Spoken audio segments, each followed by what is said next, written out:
We're joined by Kent. How are you doing, Kent? How's it going, Russell? How are you? I'm all right, mate. What you on with?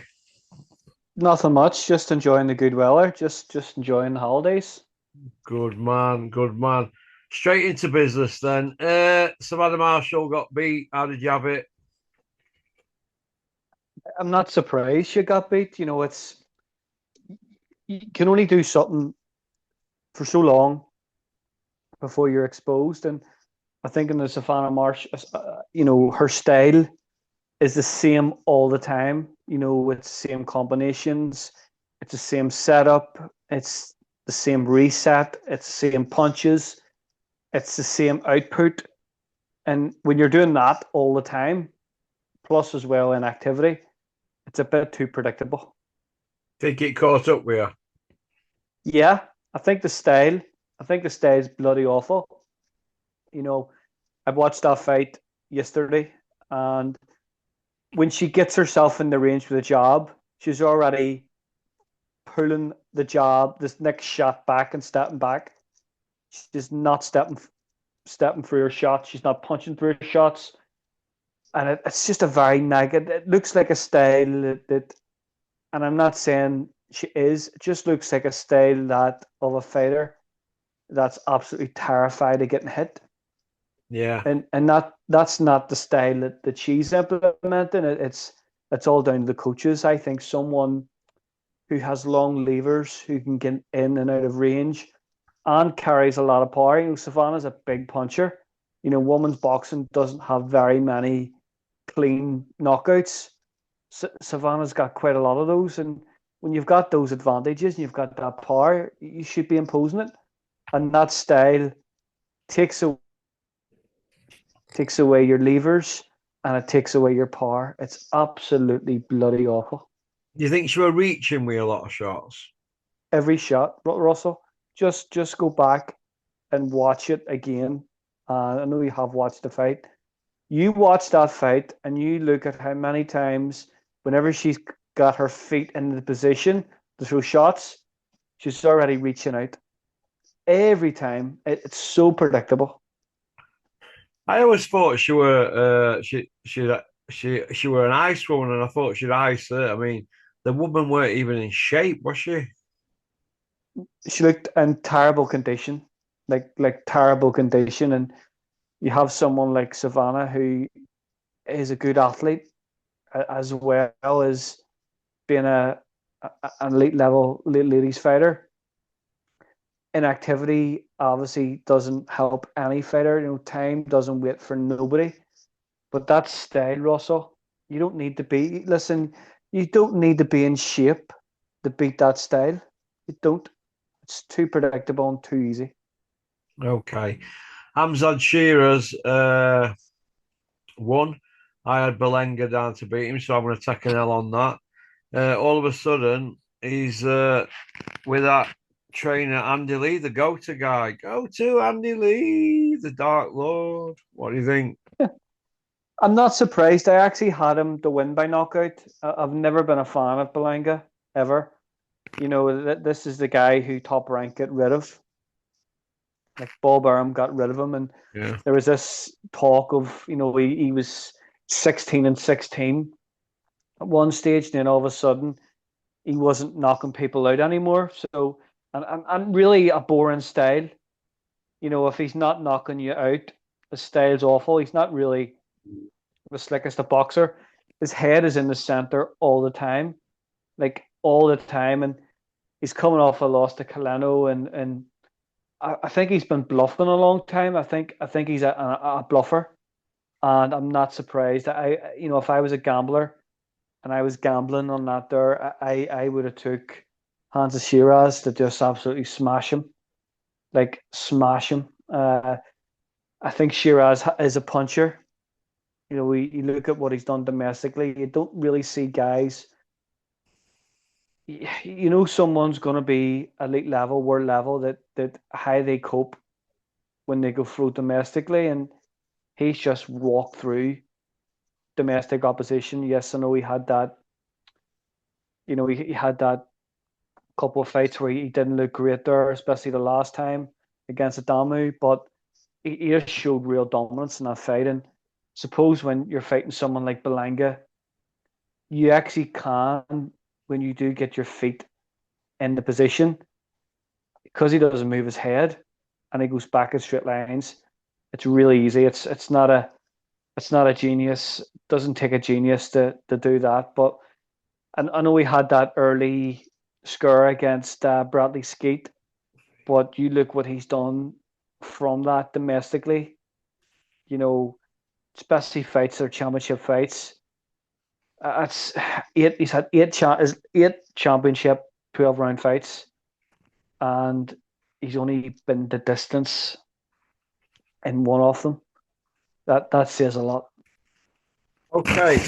Well, for me, Shiraz, he ain't for me. Reason being, he's getting a leg up all the time because he's up Turkey's arsehole, right?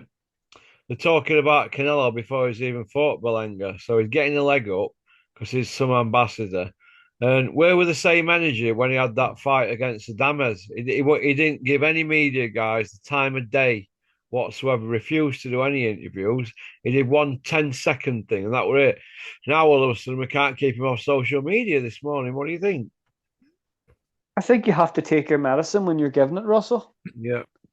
And I totally agree with you on that there with Turkey Al Sheikh. You know, if Turkey Al Sheikh likes you, it doesn't matter how talented you are or not.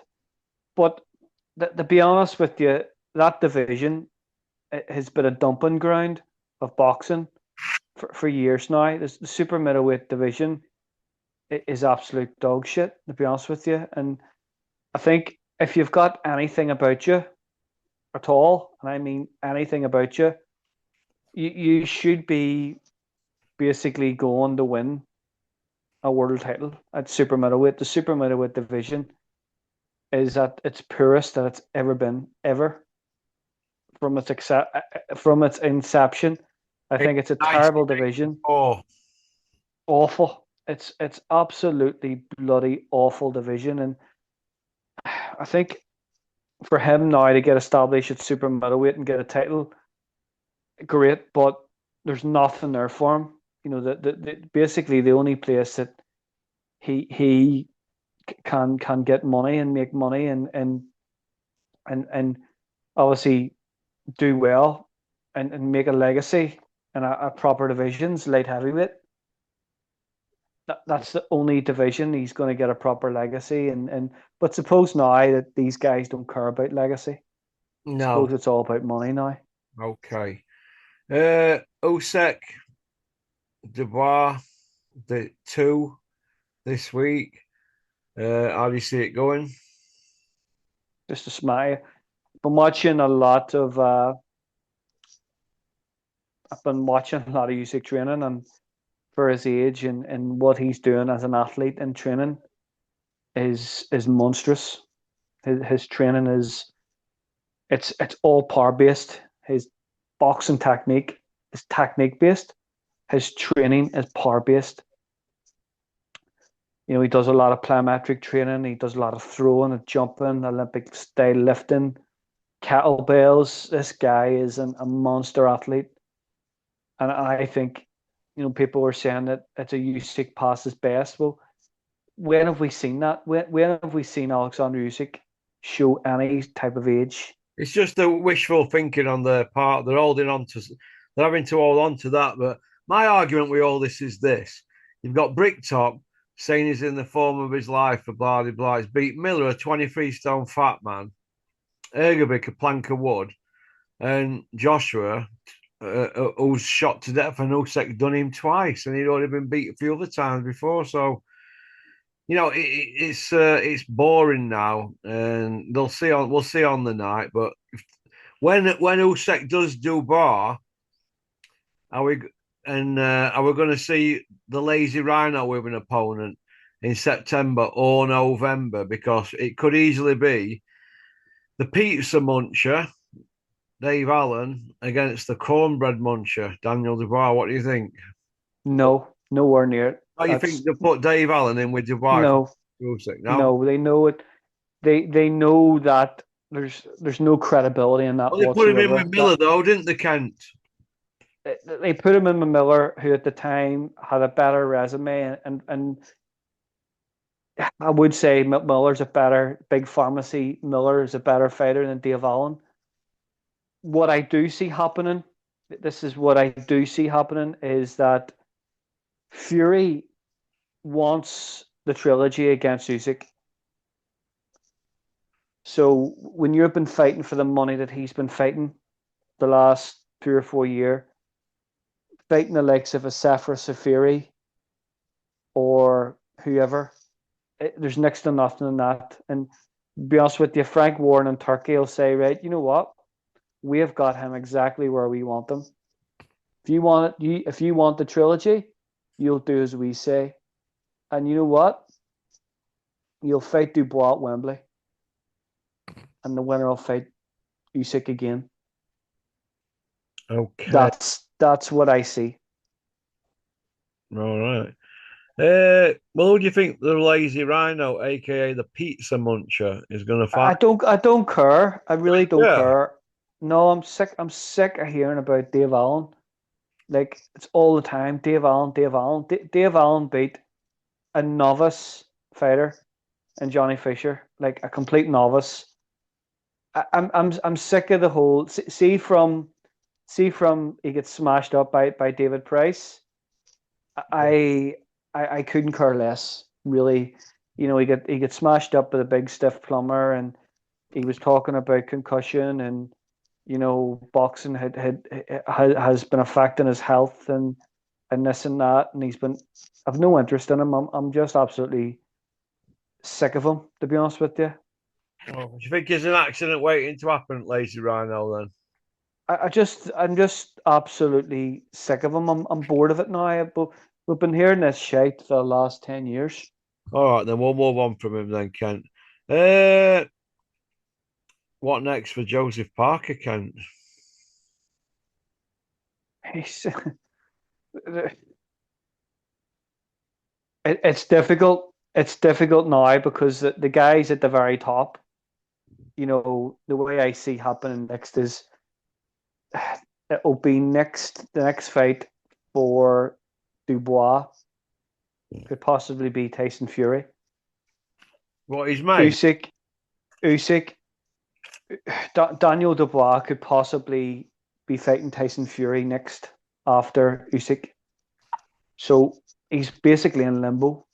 You know, you've got Anthony Joshua there, who I can't see. I can't see Eddie Hearn wanting to put Anthony Joshua in with anyone in the top 25. Yeah. So I think he will wait it out for either the winner of Dubois and Fury, or probably the loser of Dubois Fury.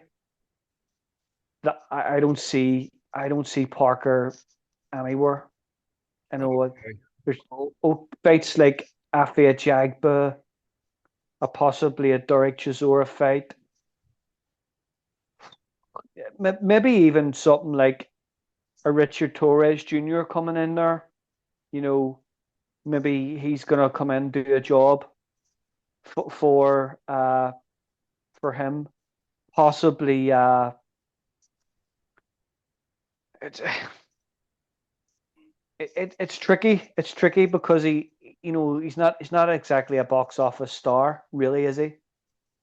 You know, in what he draws. Possibly you could see a fight there between Joseph Parker and Jay Apataya.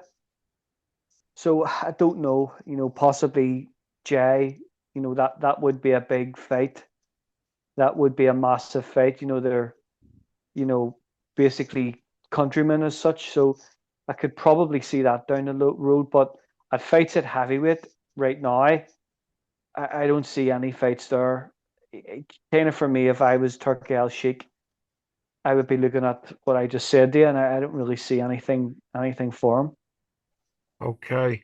Strong rumours are that Daddy Fudd and Elmer Fudd have parted company with Mark Tibbs. What do you make of that? And the rumours that Mark Tibbs has said you shouldn't fight the Rhino. You need 3 or 4 more fights. Don't do the rematch. They did it. They got knocked out. Do you think that's quite harsh on Thibault, if that's true? I think Mark should have expected that of these people anyway. I'm not blaming him, but I think he always should have expected that the first time that he got beat, he would have been sacked. That's the thing where we always use the coach as a scapegoat. Yeah. For me, it was the dad. This is a man that's run around doing a UK tour on what? Talking about himself. What? Being fat? Talking about what? Being a fat slob. Yeah. So I'm not surprised that there there was that picture during the week of him and doing pads with Dave Allen. Yeah.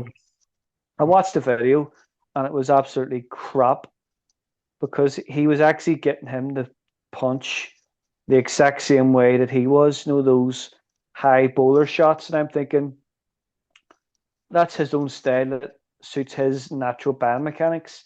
You can't really teach that, and if you did try and teach that, you would be an idiot. So it was just absolutely ridiculous. And I was saying there to myself, that's the writing on the wall for Mark Tibbs. If you're going to learn boxing and learn off Dave Allen, and you've got Mark Tibbs and your as your coach, if you're going, it doesn't bode well for you. It doesn't make sense. And I think as well it would have been disrespectful to be openly doing that on social media anyway. But that was just before that the talk you'd have been parted rumors with Mark. Listen, you could bring back Angelo Dundee. You could put in the greatest trainers of all time. You could even get Mickey from Rocky back to team up with Johnny Fisher. It doesn't matter who's his coach. It doesn't.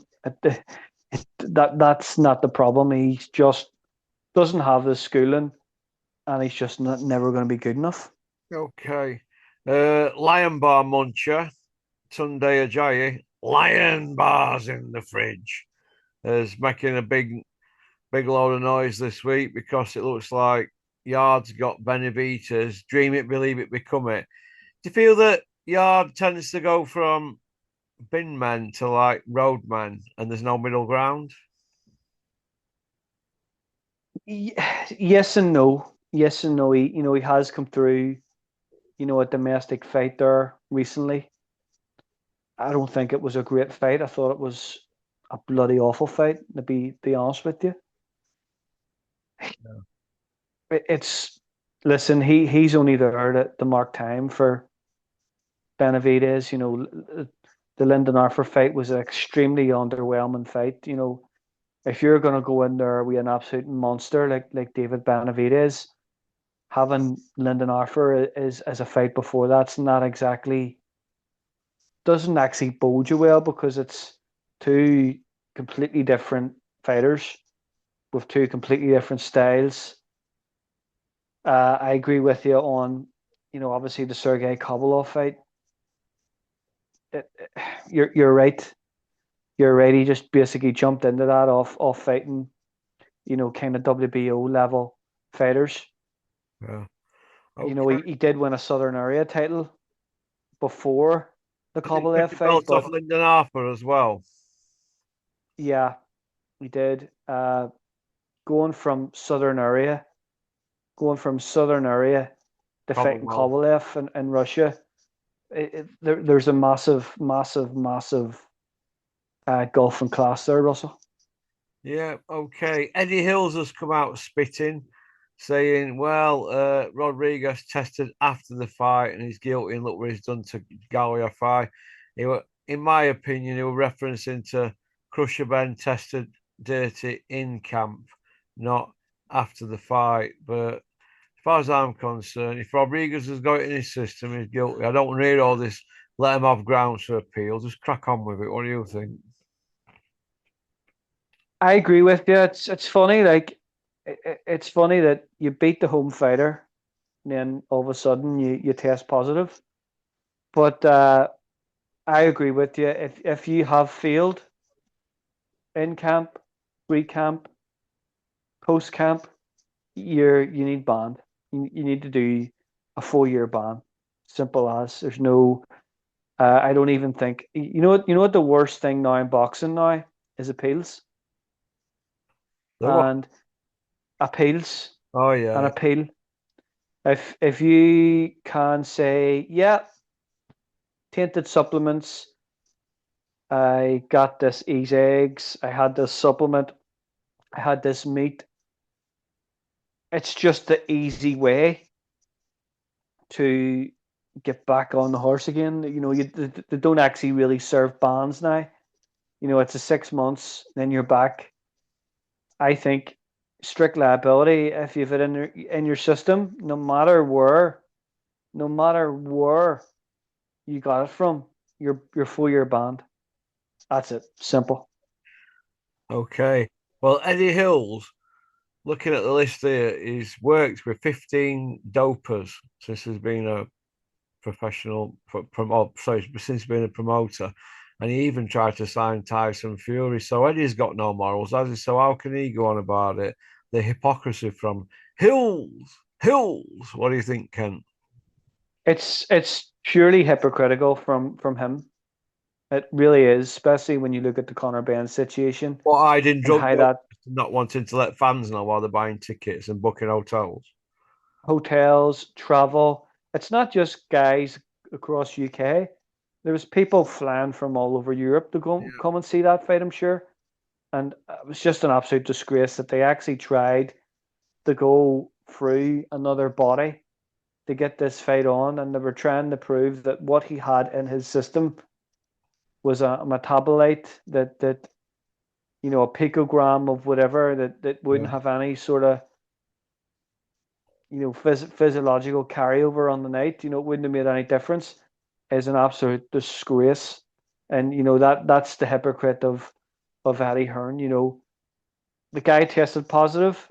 If he's tested positive, he deserves a ban. Simple as. Yeah, I agree with you on that, Ken. I agree with you, but it's going to be a long, drawn out job. But he's got to be given time to fight his innocence, though, hasn't he? This Rodriguez dude. Well, no one's talking about the very fact that Yafai couldn't move his head on the night. Yeah, So, yeah, the guy obviously has failed the test, and the volume that he was punching with was 1,200 punches in that fight. But what I do want to bring up is that Mexican fighters actually live and train at altitude. Some of these guys are living at 4,000 feet altitude. What that does for aerobic capacity, that you don't even probably need to take drugs. So it's not a strange thing that a lighter weight fighter is throwing 100 punches around. Paul Engel was throwing 100 punches around in the 90s. yeah, It's not Wayne McCulloch, the super bantamweight, was throwing 100 punches around. Uh, Marco Antonio Barrera, 100 punches around. Eric Morales, 100 punches. Yes, I know Eric Morales failed multiple tests as a lightweight, but these are lighter weight, lower weight fighters that have the capacity of throwing 100 punches around. So all this talk about all the casuals online about, oh, he threw 100 punches around, it's no big deal to me, Russell. yeah. I see where you're coming from. You think that they'll get it moved to a no contest like the Devin Haney Garcia fight? The Yafai Rodriguez one. If that's the case, then that if that's the case, fair play, they can do that. But what about Crusher Ben's opponents? What about the guy? What about Oh, Chris the fighter Algieri. Chris Algieri? Chris Algieri, Chris Van Heerden. What about them? So Yeah, Van I think Eden. if you do that, you have to look right across the piece, and everyone has to be treated the exact same. Yeah. Did you see Bricktop and Eddie Hills? Hills on Talksport with AD Alapido. I don't watch it. He's crap. Oh, AD. He's crap. He's just a DAZN puppet, Russell. Okay, well, the waxing lyrical because they're working together, but we had a Cold War for 15 years, didn't we? Well, basically longer. They've never really wanted to work with each other. I mean, what they put on 10 or 11 fights in 15 years before they kissed the main up or something. So they can't say they're all about the fans because it's not their money they're playing with, is it? Playing with. They've no choice, Russell. They They've they have made the money. they have absolutely no choice. And I've been saying this for a year now. It's like if we don't work together, this is the way I see it. If we don't work together, the Ring magazine's just gonna come in, take all our fighters, and we'll have nothing. Yeah. So they have to work with them. They have no choice. There's no. I don't even like that saying that they're working together. They're not working together. They have to work together. Okay. That's it. DAZN pundits, we know what B-side Bellew and Barker like, but do you feel Carl Frampton, your mate, is sort of morphing into them? I hope not. I really hope not. I, I, I will. I'm not defending him, but it's kind of like at a time when him and Barker were near enough fighting as amateurs, roughly around about the same time. Yeah. So there is that mutual respect with each other. You know, for me, it's all fresh and it's all nice at the moment, and everybody's great and all, and it's a whole new big challenge. But as you know, things move on. It No, God. becomes a it comes a formality. It comes Yeah. a normality. They're told what to do, like Frotch, and there's nothing they can do about it if they want to stay in the mix. Do you But feel that Carl Frampton shouldn't be judging Jamie Moore fights with Jamie's fighters? Do you think punditing on it, not judging, because it's going to be biased, do you think? well, Sky done it for years with Dave Caldwell and obviously Bellew and Yeah, his fighters. So it's a difficult situation. All these guys know each other. yeah, That all these trainers, all these guys have been all over the UK. They've been in each other's gyms, have been sparring together, they've been in camp together. It's very, very difficult. If you say that about Carl Frampton, you're going to have to basically say that about every fighter. There's going to be fighters there that have worked with multiple coaches over the years. yeah. And if you were to do that there, you basically wouldn't have a punditry team. Now, what I'm not keen on is possibly if it's a title fight where if you're doing color commentator there or you're doing analysis commentator, it's hard to go into that being objective, and that's just the reality of it. But I think for me, I would draw a line under it, and I would be as objective as possible. I for me, like I just need to be honest. I can't I can't look at things with tainted glass. But I suppose they're basically told what to say anyway before they even go on. Yeah. Yeah, it's pretty sad to see. Okay, Eubank fined 10 grand by board. I mean, the hypocrisy from board, the weight draining him, so he's showing him how hard it is for him to do that. And there's no law that says you can't have a sauna or use a sweatsuit, but because he's put it on social media, Robert Smith says that's why he's been fined for flaunting it. Do you think that's right? How did they know it was even plugged in? How could they prove that? I don't think it's fair. I think you look at somebody like Crusher Ben, who's failed two steroid tests, drugs tests, Mm. and has he went in front of the board? What has the board actually turned around and said about this situation with Conor Ben? But they're coming and looking to fine. They're looking to fine, Yeah, looking to get more Eubank money in Junior coffers, aren't at every situation. I think it's a bloody joke, and they were to blame for that because they were the ones that let the promoters have a rehydration clause in that fight. That's really wrong. It's wrong in so many different levels, they? Russell. Of course it is, mate. It's so bad, isn't it? It's been going on forever, hasn't it?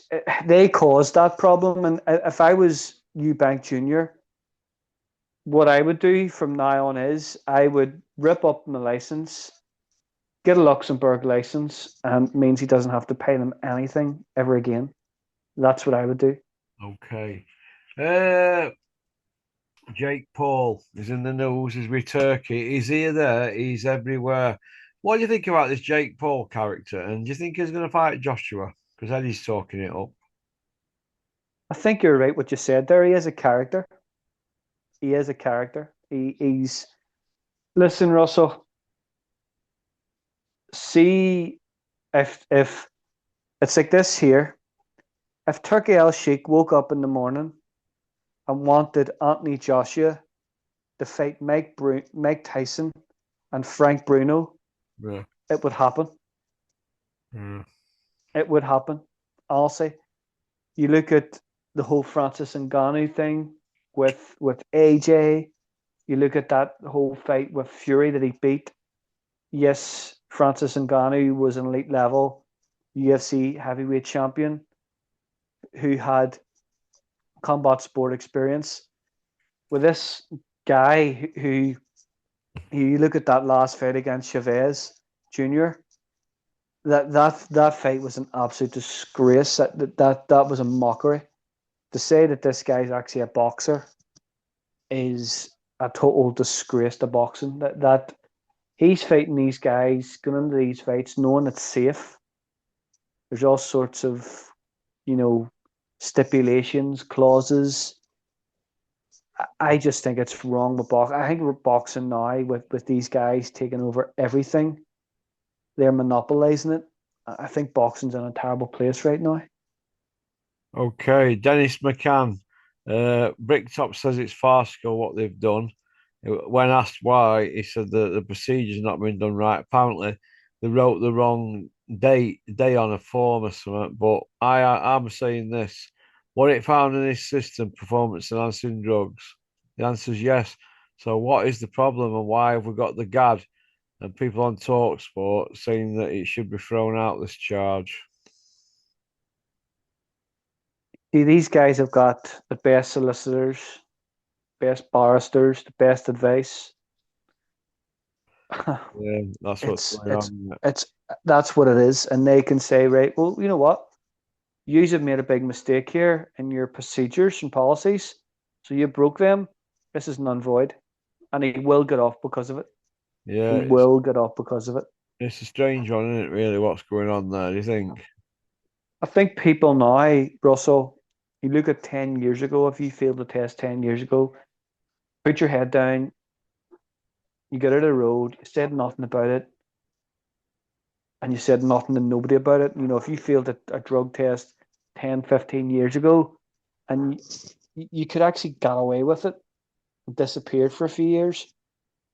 Now that these guys, these solicitors, these barristers, they'll look at everything, and if there's any doubt whatsoever or any testing ambiguities like there was there, it can be thrown out. It can be thrown out because they broke a policy.